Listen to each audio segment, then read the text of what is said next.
दोस्तों दोस्तों आज जिस स्टॉक की चर्चा मैं आपके सामने करने वाला हूँ उस स्टॉक का नाम आपको आपकी स्क्रीन में दिख रहा होगा। स्टॉक का नाम है संभव स्टील ट्यूब लिमिटेड। और इस स्टॉक के ऊपर इतने ज़्यादा सवाल लगातार और बार बार आ रहे थे और आप देखिए स्टॉक आज भी 2.28% की गिरावट दिखाया है और ये गिरावट ऑलमोस्ट 52 वीक लो के आसपास को पहुंचा देती है। कंपनी का 52 वीक लो है 86.89 रुपीज़ और करंटली ये ट्रेड कर रहा है दोस्तों 92.90 पैसा में। और बात ये नहीं कि अपने 50 वीक लो के आसपास ट्रेड कर रहा है, ये अपने 52 वीक हाई से बहुत ज़्यादा नीचे आ चुका है। आप देखें इससे जो हाई लगाया था वहाँ से अभी आप देखोगे तो ऑलमोस्ट 33.5% की इसमें गिरावट आपको देखने को मिल रही है। और यहाँ पर रिटेल निवेशक स्पेसिफिकली उनके अक्सर 3 सवाल होते हैं। क्या एक्यूमुलेट कर सकते हैं भाई साहब, क्या हम एवरेज आउट कर सकते हैं अगर थोड़े ऊपरी स्तरों में है, और तीसरा फंडामेंटल लेवल में चल क्या रहा है। तो इन तीनों के सवाल का जवाब यहाँ पर मैं देने की कोशिश करूंगा। डिस्क्लोजर आपको बता दूं, मेरी या मेरी फैमिली मेंबर की इस एक स्टॉक में इन्वेस्टमेंट नहीं है दोस्तों।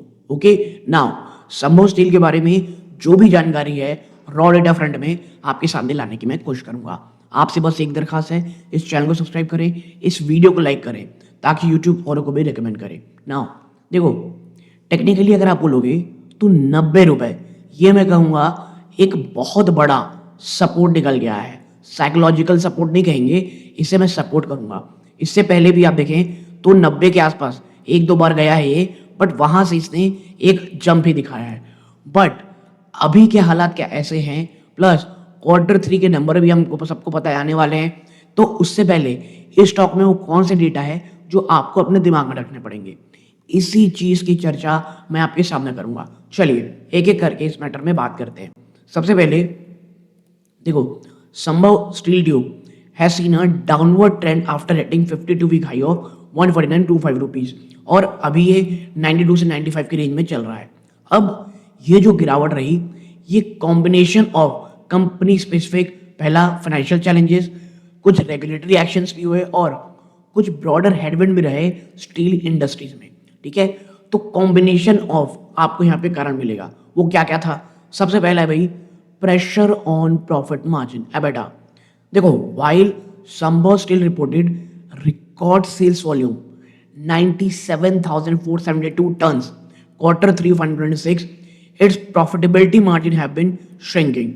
ऑपरेटिंग इनएफिशिएंसी कंपनी फेस की है डिक्लाइनिंग गिरावट, EBITDA margin due to rising operational cost और fluctuations in raw material quality. फिर कॉस्ट वर्सेस रेवेन्यू। देखो ऑल दो रेवेन्यू यानी टॉप लाइन तो बढ़ रहा है, बट जो कॉस्ट ऑफ प्रोडक्शन है प्लस इंटरेस्ट एक्सपेंसेस हैं वो बहुत तेजी से बढ़ रहे हैं, जिसके कारण जो आपका पैट है वो लगातार गिर रहा है कंपेयर टू प्रीवियस ईयर्स। तो पहला धंधे में कमी, दूसरा आता है इंस्टीट्यूशनल सेलिंग, FIIs और म्यूचुअल फंड। देखो recently share holding pattern indicate कर रहा है कि जो म्यूचुअल फंड्स हैं और FIIs हैं उन्होंने अपना स्टेक इसमें कम किया है कंपनी में। और जब होता क्या ना, जब बड़े इंस्टीट्यूशन इन्वेस्टर अपनी होल्डिंग को सेल करते हैं ये अक्सर क्या क्रिएट करता है, डाउनवर्ड प्रेशर स्टॉक प्राइस में, और सिग्नल करता है कि भाई शॉर्ट टर्म ग्रोथ प्रोस्पेक्टस को लेकर के कम जो बड़े इन्वेस्टर हैं उनको उतना भरोसा नहीं है, और डोमिनो इफेक्ट आता है रिटेल इन्वेस्टर पे, वो भी पैनिक होते हैं। फिर आता है तीसरा रेगुलेटरी सर्वेलेंस, ASM स्टेज 1। अब ये क्या है? देखो शॉर्टली आफ्टर IPO लिस्टिंग जुलाई 2025 में स्टॉक प्लेस कर दिया गया था under additional surveillance measure ASM stage 1 by the exchanges. Okay now इससे हुआ क्या, आपकी आई यहाँ पे हाई वॉलेटिलिटी, स्टॉक ने एक्सपीरियंस किया extreme swing, extreme price swings 5% या मोर अर्ली ट्रेडिंग डेज में। फिर आई ट्रेडिंग रिस्ट्रिक्शंस। तो ASM के बाद हम सबको पता है स्टॉक में कहीं ना कहीं जो एक वॉलेटिलिटी है वो थोड़ी बहुत बढ़ती है। ठीक है, फिर हाई डेट एंड, और मैं बहुत ही आम भाषा में बात कर रहा हूँ, नॉट गोइंग टू टेक्निकल। फिर एक और चीज, कर्जे बढ़े हुए हैं और कुछ एक्सपेंशन की भी रिस्क है। देखो कंपनी अंडर ना करंटली एक कैपिटल इंटेंसिव फेज में चल रही है विद मेजर 935 करोड़ रुपए का कंपनी एक्सपेंशन प्लान कर रही है। बट एक्सपेंशन कैसे होता है? पैसे से।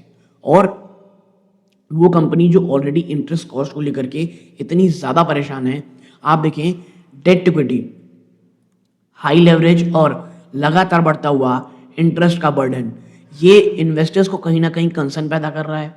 कंपनी देखो, कंपनी भी इस बात को समझ रही है, इसीलिए पूरी तरह से वो एक्सटर्नल डेट के ऊपर नहीं बल्कि मिक्स ऑफ इंटरनल एक्रूअल और डेट टू फंड इस ग्रोथ की बात कर रही है, जो कंपनी के कैश फ्लो को और ज्यादा स्ट्रेन कर रहे हैं इन शॉर्ट टर्म। फिर आता है क्या? Execution risk. देखो, large scale expansion carry the risk of delays या underutilisation if market demand goes down not meet expectation. दोस्तों, यानी अगर इस एग्जीक्यूशन में आप इतना बड़ा प्लान कर रहे हो और अगर उसको एग्जीक्यूट करने में कहीं कमी आती है तो बाजार उसको उतनी ही दंड देता है। क्यों? कि बाजार को लगता है कंपनी इस प्रकार के एग्जीक्यूशन को नहीं कर पाएगी और उस प्लान को पूरा करने के लिए जो उन्होंने कर्जे लिए वो और ज्यादा बढ़ते चले जाएंगे, स्पेसिफिकली इंटरेस्ट कॉस्ट। और रॉ मटेरियल का प्रॉब्लम तो चल ही रहा है, ठीक है। फिर आते हैं हमारे पांचवें पॉइंट में। अब पांचवा पॉइंट क्या है? पांचवा पॉइंट है sector wide steel price softness. देखो, जो ब्रॉडर इंडिया का स्टील सेक्टर है वो एक टेम्पररी सरप्लस ऑफ सप्लाई से गुजर रहा है, यानी डिमांड उतनी ज़्यादा नहीं है जितनी सप्लाई है। और सीधा खेल है, अगर आपकी डिमांड कम रहेगी और सप्लाई ओवर सप्लाई होगी तो वही हाल होगा जो हमारे यहाँ केमिकल कंपनीज के साथ हुआ है, क्योंकि चाइना से लगातार जो एक चीप इम्पोर्ट है आ रहा है, तो वही प्रॉब्लम इन स्टील के साथ हो रही है। According to reports from agency like ICRA, domestic capacity addition has created a supply demand mismatch putting pressure on steel prices। फिर आते हैं दूसरा ग्लोबल फैक्टर्स। देखो, हाई एक्सपोर्ट फ्रॉम चाइना, वो भी बहुत ही लोअर प्राइसेस में, इसने ग्लोबल स्टील प्राइसेस में बहुत बुरा असर किया है, मेकिंग इट डिफिकल्ट फॉर किसी के लिए, for domestic manufacture to maintain high margin. फिर पोस्ट लिस्टिंग करेक्शन और प्रॉफिट बुकिंग। देखो, आईपीओ लिस्टेस का प्रीमियम भी हुआ था और स्टॉक रीच किया था तुरंत से अपना पीक, बट हर बार की तरह जो अर्ली इन्वेस्टर थे और जो आईपीओ अलॉटी थे वो प्रॉफिट बुकिंग में इंगेज हो गए। और एक बार क्या होता है, जब आपका हाइप डाउन हो जाता है ना, तो स्टॉक हिट करता है सर्वेलेंस हडल को, जो एग्जैक्टली हो रहा है किसके साथ?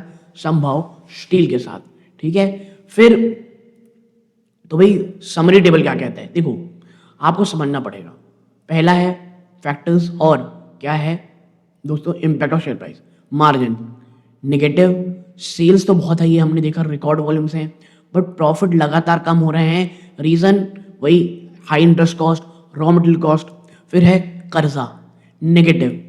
हाई इंटरेस्ट कॉस्ट है, वो कंपनी के जो बॉटम लाइन है यानी जो प्रॉफिट है, कैश फ्लो है, उसे खा रहा है। इंस्टीट्यूशनल स्टेक, म्यूचुअल फंड और एफआईआईज वो लगातार स्टॉक से एग्जिट कर रहे हैं।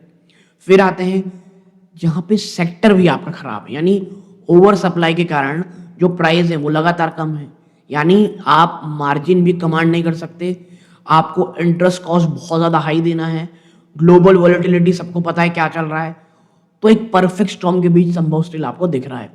फिर सेल्स वॉल्यूम, ये सिर्फ एक लौती पॉजिटिविटी है जो स्टॉक में आपको यहाँ पे देखने को मिल रही है, और ये लिखा भी हुआ है record high volume show strong market demand.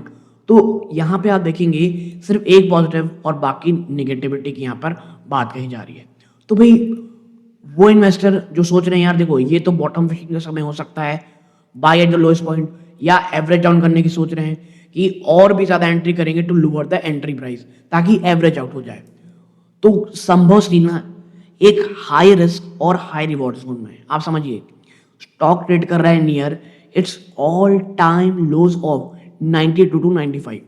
और अगर आप देखोगे ना, here is a detail breakdown of what you need to know before putting more money in the stock, ठीक है। हमने काफी हद तक चर्चा ऊपर करी ली है, लेकिन हम यहाँ बात करेंगे क्या सपोर्ट की। तो देखो जो स्ट्रॉन्ग सपोर्ट है ना कंपनी का वो 85 से 88 रुपीज है, और ये इसका 52 वीक लो है। हिस्टोरिकली अगर स्टॉक इसके नीचे जाता है 52 वीक लो के, इसके नहीं 52 वीक लो के, वो भी हाई वॉल्यूम्स के साथ, ये सिग्नल करता है और ज्यादा वीकनेस। और अगर बाउंस करता है from here it could be the start of a recovery. तो मैं जैसे कहा ऊपर भी हमने देखा हाई रिस्क हाई आप कह सकते हैं रिटर्न। फिर सबसे बड़ा रेजिस्टेंस 102 से 108। अगर आप ये to confirm a bottom has been made, यानी स्टॉक में बॉटम बन चुका है, स्टॉक को क्रॉस करना पड़ेगा 102 मार्क, जो इसका 50 डे मूविंग एवरेज है। ठीक है, अब कुछ ग्रीन फ्लैग है लॉन्ग टर्म बायर के लिए, हमने ऊपर ऑलरेडी चर्चा किए हुए हैं। आप यहाँ पॉज करके पढ़ना चाहते हैं तो पढ़ सकते हैं। ठीक है, हाँ एक चीज सही है, backward integration. Unlike many small cap steel players, संभवना एक बैकवर्ड इंटीग्रेटेड कंपनी, यानी ये खुद का स्पंज आयरन बनाती है और ब्लूम्स, इसके कारण जो रॉ मटेरियल प्राइस शॉक होता है इससे उतना बड़ा नहीं लगता। ठीक है, वरना हमने जो बात की ऊपर ऑलरेडी कर चुके हैं। तो एक छोटा सा वीडियो आप लोगों के साथ शेयर करनी थी। वीडियो अच्छा लगा लाइक करके चैनल सबसे जरूर कीजिएगा। ये सूर्यकांत है, जय हिंद।